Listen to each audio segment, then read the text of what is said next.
লেখাটা একজন পুরুষের, অথচ প্রতিটা লাইন প্রতিটা শব্দ মেয়েদের উৎসর্গ করে লেখা। একটা ঘর ভর্তি কিছু মার্বেল ছড়িয়ে দিন, আর একটা কোণায় রাখুন কয়েকটি ভারী কার্টন, আর একজন একজন করে কয়েকজন পুরুষকে এনে বলুন তুমি যে কোনো একটা কাজ করতে পারো। হয় একটা একটা করে মার্বেল কুড়াও, না হয় পড়ে থাকা তিনটে ভারী কার্টন সরাও। আমি একটা পুরুষ হিসাবে বলছি, একটা একটা মার্বেল কুড়ানোর চেয়ে ভারী কার্টুন সরানো আমার জন্য সহজ কাজ না। আমরা শুধু সহানুভূতি থেকে মেয়েদের জন্য ঘর ঠিক করে দিইনি, বরং আমরা জানি আমাদের ধৈর্য কম, শক্তি বেশি। আমার না পারা কাজটা যে মেয়েটা করে দেয়, তার কাজের গুরুত্ব আমার কাছে কতটুকু। পুরুষ শাসিত এই সমাজে মেয়েটাও নিজেও মাথা নিচু করে বলে সে নাকি কিছুই করে না।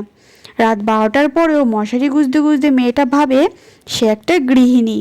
ঘুম থেকে উঠে সাজানো ডাইনিং দেখে চোখ দুটো চকচক করলেও দৃশ্যের আড়ালে থেকে যায় তার গরম চুলার ভাপ।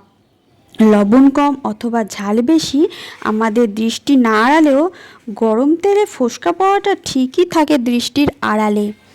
যে নারী কিছুই করে না, সে নারীর সন্তানের দায়িত্বটা শুধু আপনাকে দেওয়া হোক।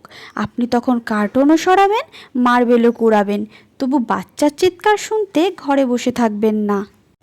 আমরা পুরুষ বেছে নিয়েছি আমাদের কাজ, আর দিন ভরে যে নারী মার্বেল কুড়ায় সে নারীকে বলি অকর্মা।